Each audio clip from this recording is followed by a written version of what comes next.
اس کے علاوہ عماد خان اور مجاہد خان کے لشکر میں نقب لگا کر دیواریں گرانے والے کاریگر بھی موجود نہ تھے۔ اس کے علاوہ ان کے پاس رسوں کی سیڑھیاں تک نہ تھیں جن سے کام لیتے ہوئے وہ اونت گڑھ کی فصیل پر چڑھنے کی کوشش کرتے۔ نہ ان کے پاس دوسرا سامان تھا جسے استعمال کرتے ہوئے وہ قلعے کی فصیل کے اندر شگاف پیدا کر سکتے۔ اس صورتحال کو سامنے رکھتے ہوئے چند دن تک تو عماد خان اور مجاہد خان نے بڑی شدت کے ساتھ اونت گڑھ کا محاصرہ کیے رکھا، لیکن کوئی خاص کامیابی حاصل نہ ہوئی، اس لیے کہ جتنے دن انہوں نے محاصرہ کیے رکھا، اونت گڑھ کے قلعے کے اندر جو راجپوتوں کا لشکر تھا اس کے ساتھ ان کا ٹکراؤ تو ہوتا رہا، لیکن کوئی فیصلہ نہ ہوا۔ کبھی دن کے وقت کبھی رات کے وقت اونت گڑھ کے راجپوت قلعے سے نکل کر عماد خان اور مجاہد خان پر حملہ ور ہوتے، لیکن مجاہد خان اور عماد خان دونوں نے چونکہ اپنے لشکر کو بالکل مستعد رکھا ہوا تھا، لہٰذا راجپوتوں کو دن کے معرکے میں کامیابی حاصل ہوئی اور نہ ہی رات کے وقت شب خون مار کر وہ عماد خان اور مجاہد خان کو کوئی نقصان پہنچا کر کامیابی حاصل کر سکے۔ اس طرح ان مارکوں کے دوران جہاں راجپوتوں کا کافی نقصان ہوا، وہاں سکندر لودھی کے لشکری بھی ضائع ہوئے۔ اس صورتحال کی اطلاع سکندر لودھی کے طلایہ گر اور مخبر برابر اس تک پہنچا رہے تھے۔ سکندر لودھی کو جب خبر ہوئی کہ اونت گڑھ کا قلعہ نہ صرف مضبوط اور مستحکم ہے بلکہ وہ وسیع رقبے میں پھیلا ہوا ہے، اور جو لشکر اس نے عماد خان اور مجاہد خان کو مہیا کیا ہے وہ پوری طرح قلعے کا محاصرہ نہیں کر سکتا، لہٰذا اس نے سب سے پہلے مجاہد خان کو اونت گڑھ سے واپس بلایا۔ جب وہ دھولپور پہنچا تو دھولپور میں جو چھوٹا سا لشکر تھا اس کا کماندار مجاہد خان کو بنا کر سکندر لودھی نے اسے دھولپور ہی میں چھوڑا اور خود پورے لشکر کو لے کر وہ اونت گڑھ کی طرف روانہ ہوا۔ راستے میں ایک جگہ اس نے قیام کیا۔ یہاں قیام کے دوران اس کے دو بہترین سالار خواص خان اور بھکن خان بھی اس سے آن ملے۔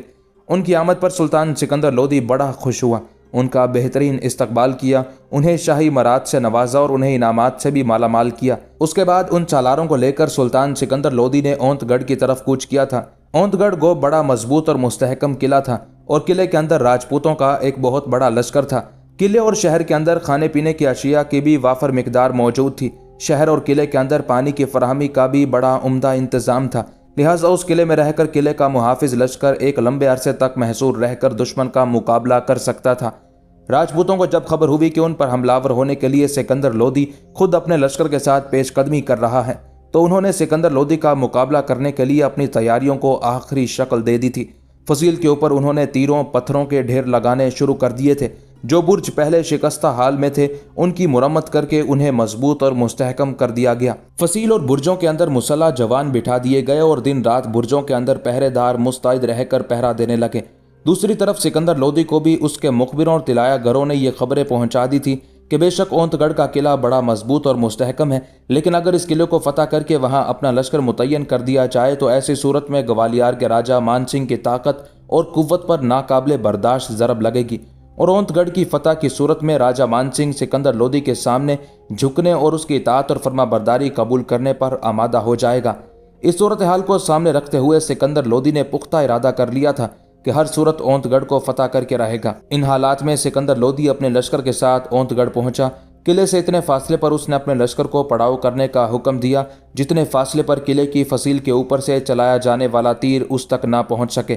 لشکر کا پڑاؤ کرنے کے بعد کچھ سالاروں کو سلطان سکندر لودھی نے اپنے پڑاؤ کی حفاظت پر چھوڑا، لشکریوں کو مستعد رہنے کے لیے کہا۔ اس کے بعد اپنے چند دستوں کے ساتھ کچھ قابل سالاروں کے ہمراہ اس نے پہلے اونت گڑھ کے قلعے کی فصیل کے کچھ حصوں کا جائزہ لینا شروع کیا۔ اس نے دیکھا فصیل پر ان گنت مضبوط اور مستحکم برج بنے ہوئے تھے، جس طرح فصیل کے اوپر پہرے دار ٹولیوں اور گروہوں کی صورت میں متحرک تھے۔ اس سے سکندر لودھی نے اندازہ لگا لیا تھا کہ فصیل مضبوط اور مستحکم ہونے کے ساتھ ساتھ چوڑائی میں بھی کافی زیادہ ہے، اس لیے کہ فصیل کے اوپر محافظ گروہ در گروہ اور ٹولیوں کی صورت میں ایک برج سے دوسرے برج کی طرف متحرک تھے۔ کچھ دیر تک سکندر لودھی اپنے سالاروں کے ساتھ شہر کی فصیل کا جائزہ لیتا رہا، پھر واپس اپنے پڑاؤ میں آیا۔ مورخین لکھتے ہیں کہ سکندر لودھی نے اپنے پڑاؤ میں اپنے سارے سالاروں اور عمرا اور سرکردہ لوگوں کو جمع کیا اور انہیں سمجھایا کہ اب جان کے احصار کا وقت آ گیا ہے، لہٰذا جان اور مال و متاع کا خیال کیے بغیر ہی قلعے کو فتح کرنے میں اپنی مجاہدانہ کوششیں دکھائی جائیں۔ سلطان سکندر لودھی کے ان الفاظ کا بھی خاطر خواہ اثر ہوا، لیکن اس سے پہلے ہی اس کے لشکری راجپوتوں کی آئے دن کی بغاوتوں اور سرکشیوں سے عاجز آ چکے تھے، اور وہ راجپوتوں کے اس قلعے پر اپنی پوری طاقت اور قوت کے ساتھ حملہ آور ہو کر ہر صورت میں راجپوتوں کو اپنے سامنے سرنگوں کرنے کا تہیہ کیے ہوئے تھے۔ سکندر لودھی نے جب دیکھا کہ اس کے لشکری انتہائی جان نثارانہ انداز میں اپنی مجاہدانہ سرگرمیوں کا اظہار کیے ہوئے راجپوتوں سے نمٹنے کے لیے تیار ہیں، تو اس نے اگلے روز اونت نام کے اس قلعے کا محاصرہ کر لیا تھا۔ راجپوت ایک طرح سے دھوکے اور فریب میں مبتلا تھے۔ اس سے پہلے جو انہوں نے سلطان سکندر لودھی کے سالار عماد خان اور مجاہد خان کو ناکام کیا تھا، تو ان کی ناکامی کی وجہ ان کے لشکر کی عددی کمی تھی، اس لیے کہ چھوٹے سے لشکر کے ساتھ وہ قلعے کا محاصرہ نہ کر سکتے تھے، جس کی بنا پر راجپوتوں کے مقابلے میں انہیں پیچھے ہٹنا پڑا تھا۔ لیکن اب صورتحال مختلف تھی۔ اب تو سکندر لودھی خود اپنے لشکر کے ساتھ وہاں پہنچا تھا اور اس نے چاروں طرف سے قلعے کا بڑی سختی سے محاصرہ کر لیا تھا۔ اب سکندر لودھی کے حکم پر قلعے کی دیوار اور اس کے برجوں پر تابڑ توڑ حملے شروع ہو گئے تھے۔ جو کوئی بھی راجپوت جنگجو برج سے باہر نکلنے کی کوشش کرتا، سلطان سکندر لودھی کے تیروں کا نشانہ بن جاتا۔ تیر اندازی اس قدر تیز اور لگاتار تھی کہ اگر فصیل کے اوپر بنے ہوئے برجوں میں سے کوئی راجپوت برج سے جھانکنے کی بھی کوشش کرتا تو تیروں سے چھلنی ہو کر رہ جاتا تھا۔ اس طرح سلطان سکندر لودھی نے اونت نام کے اس قلعے پر حملہ ور ہوتے ہوئے اپنا دباؤ شدید سے شدید تر کرنا شروع کر دیا تھا۔ قلعے پر حملہ ور ہونے سے پہلے سلطان سکندر لودھی نے اپنے سالار مجاہد خان سے وعدہ کیا تھا کہ اس قلعے کو فتح کرنے کے بعد اس قلعے کا حاکم مجاہد خان کے بیٹے بھکن خان کو بنا دے گا۔ جب قلعے پر دباؤ بڑھنے لگا تب قلعے کے حاکم نے اپنے مخبروں کے ذریعے مجاہد خان کے بیٹے بھکن خان سے رابطہ قائم کیا۔ اس نے خان کی طرف پیغام بھجوایا کہ اگر وہ کسی بھی طرح سلطان سکندر لودھی کو اونت کا محاصرہ ترک کر کے واپس جانے کے لیے رضامند کرے گا تو اسے بھاری رقم ادا کرے گا۔ کہتے ہیں مجاہد خان کے بیٹے بھکن خان نے اونت کے قلعے دار کی اس پیشکش کو قبول کر لیا اور جتنی رقم کی اس نے پیشکش کی تھی، اس پیشکش کے صلے میں اس نے قلعے دار سے وعدہ کیا کہ اپنی طرف سے پوری کوشش کرے گا کہ سلطان سکندر لودھی اونت کو فتح کیے بغیر ہی واپس دھولپور یا آگرہ کی طرف چلا جائے۔ یہ وعدہ کرنے کے بعد بھکن خان نے اپنی طرف سے کوشش بھی کی کہ کسی نہ کسی طرح قلعے کا محاصرہ ختم کرانے میں کامیاب ہو جائے، لیکن اس کی کوئی کوشش کامیاب نہ ہوئی، اس لیے کہ سلطان سکندر لودھی اس قلعے کو فتح کرنے کے لیے بڑا پرجوش اور انتہائی غصے اور غضب کی حالت میں تھا۔ قلعے پر حملہ آوروں میں سکندر لودھی خود اپنے لشکر کی اگلی صفوں میں موجود تھا۔ اپنے لشکریوں کو پکارتے ہوئے وہ انہیں جنگ کے لیے ابھار رہا تھا اور اس کے لشکری طوفان کی طرح قلعے پر چھا جانے کی کوشش کر رہے تھے۔ کہتے ہیں اس قلعے پر حملہ آور ہوتے ہوئے سکندر لودھی کے لشکریوں نے بہادری کے انمول جوہر دکھائے۔ راجپوت اب بھی مطمئن تھے کہ ان کے اور مسلمانوں کے درمیان قلعے کی ناقابل تسخیر فصیل ہے، لہٰذا اگر بھکن خان سلطان سکندر لودھی کو محاصرہ ختم کرانے میں کامیاب نہ ہوا تب بھی مسلمان فصیل کو عبور کر کے یا فصیل کے اندر شگاف ڈال کر شہر میں داخل ہونے میں کامیاب نہ ہوں گے۔ لیکن جلد ہی راجپوتوں کی یہ ساری امیدیں غلط فہمیوں میں تبدیل ہو گئیں۔ سلطان سکندر لودھی کے لشکر میں اس کا ایک سالار ملک علاؤدین تھا۔ وہ بڑے پرجوش انداز میں فصیل پر حملہ آور ہو رہا تھا اور ساتھ ہی ساتھ وہ اپنے لشکر کے ایک حصے سے فصیل کے اندر شگاف ڈالنے کی کوشش بھی کر رہا تھا۔ اس علاؤدین کی جرأت مندی اور دلیری کا یہ عالم تھا کہ جس وقت وہ فصیل کے اندر شگاف ڈالنے کی کوشش کر رہا تھا، فصیل کے اوپر جو برج بنے ہوئے تھے ان کے اندر سے راجپوتوں نے اس پر تیز تیر اندازی کی اور ایک تیر ملک علاؤدین کی آنکھ میں لگا جس سے اس کی آنکھ جاتی رہی، لیکن اس نے اپنے حملے بند نہیں کیے بلکہ اپنے حملوں میں اور زیادہ شدت پیدا کرتے ہوئے اس نے فصیل کے ایک حصے کو توڑ کر اس میں ایک خاصا بڑا شگاف پیدا کر دیا تھا۔ جو ہی فصیل کے اندر شگاف ہوا، سکندر لودھی کے لشکری اس شگاف کی طرف امڑے اور فصیل پر حملہ آور ہوتے ہوئے اس شگاف کو لمحوں کے اندر بڑا کرتے ہوئے فصیل کا ایک بڑا حصہ گرا دیا۔ اس موقع پر شہر اور قلعے کے اندر سے راجپوتوں نے مسلمانوں پر حملہ آور ہو کر انہیں روکنا چاہا، لیکن راجپوتوں کی کوئی کوشش کامیاب نہ ہوئی۔ یوں فصیل کا ایک حصہ ٹوٹنے کے بعد سلطان سکندر لودھی ٹوٹے ہوئے حصے سے اپنے لشکر کے ساتھ شہر میں داخل ہوا۔ شہر میں ایک بار پھر راجپوتوں نے اپنی پوری طاقت و قوت سے سلطان سکندر لودھی کے لشکر پر حملہ کیا، لیکن اب سکندر لودھی کے لشکریوں کے حوصلے پہلے کی نسبت اور بھی زیادہ بلند ہو چکے تھے، لہٰذا جگہ جگہ سکندر لودھی کے لشکریوں نے راجپوتوں پر حملہ آور ہوتے ہوئے ان کا قتل عام شروع کر دیا اور بڑی تیزی سے ان کی تعداد کم کرنا شروع کر دی تھی۔ اونت کے راجپوتوں نے جب اندازہ لگایا کہ اب ان کی کوئی کوشش کامیاب نہیں ہوگی اور جب انہوں نے یہ بھی دیکھا کہ حملہ آور مسلمانوں نے چاروں طرف سے جنگجو راجپوتوں کا قتل عام شروع کر دیا ہے اور راجپوتوں کے لشکر کی تعداد بڑی تیزی سے کم ہونا شروع ہو گئی ہے، تب راجپوتوں کو اپنی شکست کا یقین ہو گیا۔ یہ یقین ہوتے ہی شہر کے اندر جو راجپوت گھرانے تھے انہوں نے خود ہی اپنے گھروں کو آگ لگانا شروع کر دی اور اپنے اہل و عیال کو قتل کرنے کا کام شروع کر دیا۔ اب اونچ کے قلعے میں دوہری مصیبت اٹھ کھڑی ہوئی تھی۔ ایک طرف سے تو مسلمان حملہ آور ہوتے ہوئے بڑی تیزی سے راجپوتوں کی تعداد کم کرتے جا رہے تھے، دوسری طرف سے شکست کا یقین ہو جانے کے بعد شہر اور قلعے کے اندر راجپوت خود ہی اپنے گھروں کو آگ لگا رہے تھے، اپنے اہل و عیال کو قتل کر رہے تھے، اپنی عورتوں اور بیٹیوں کے گلے کاٹ رہے تھے۔ اس طرح اونت میں مصائب اور ابتلا کا ایک طوفان اٹھ کھڑا ہوا تھا۔ آخر راجپوتوں کے لشکر کا خاتمہ کر دیا گیا۔ جب شہر کے اندر مزاحمت ختم ہو گئی تو کہتے ہیں سکندر لودھی نے اس فتح پر سب سے پہلے خداوند کا شکر ادا کیا۔ اس کے بعد اپنے لشکر کے ایک حصے کے ساتھ اس نے شہر اور قلعے کا جائزہ لینا شروع کیا۔ کہتے ہیں اونت میں اس وقت بہت سے بت خانے اور مندر تھے۔ سکندر لودھی نے سب سے پہلے ان کا جائزہ لیا۔ جس عمارت میں بھی اس نے بت رکھے دیکھے، بتوں کے ساتھ وہ ان عمارتوں کو بھی مسمار کرتا چلا گیا۔ اس طرح سارے بت خانوں کو تباہ و برباد کرنے کے بعد سکندر لودھی نے اونت میں قیام کر لیا تھا۔ اس قیام کے دوران اس نے اپنے لشکریوں کے لیے شہر میں مسجدوں کی تعمیر کا کام بھی شروع کر دیا تھا۔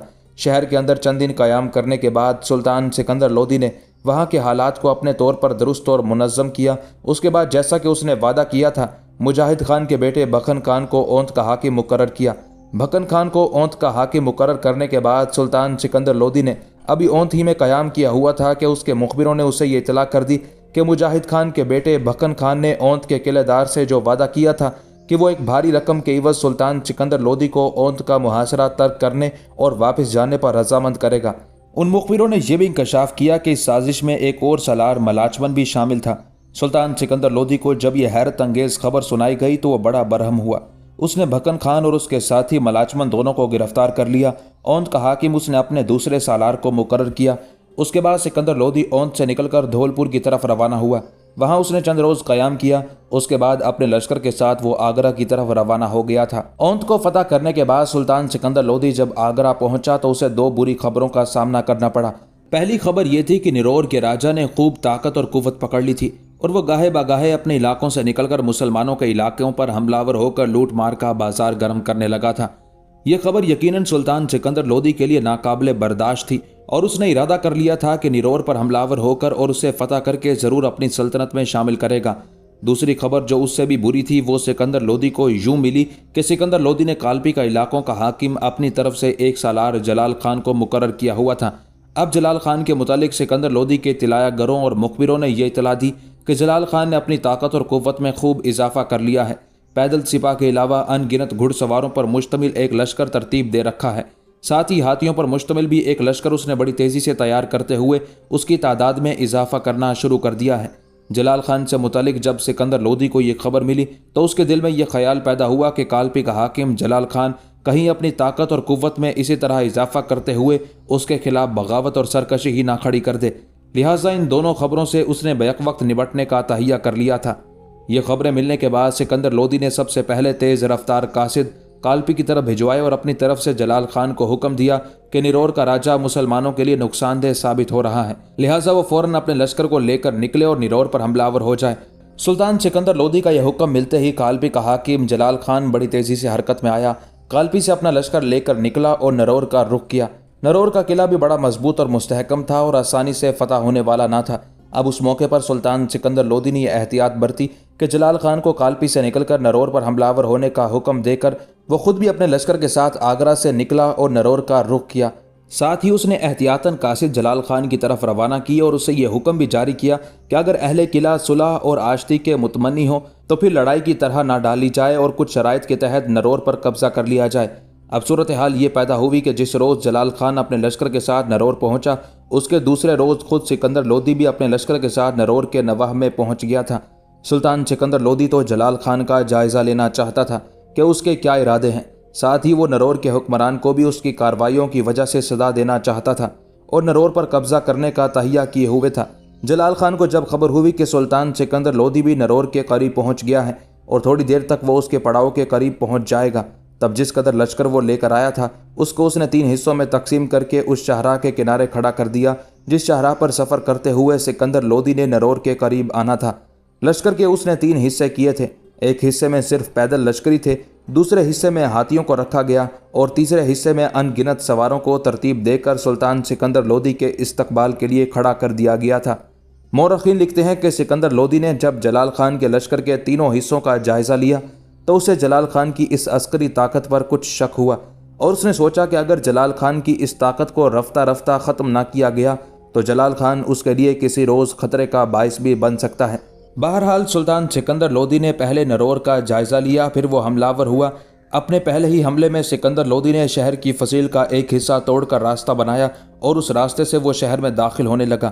راجپوتوں نے سکندر لودھی کی راہ روکنے کی کوشش کی لیکن سکندر لودھی کے لشکری مار دھاڑ کرتے ہوئے شہر میں داخل ہو گئے۔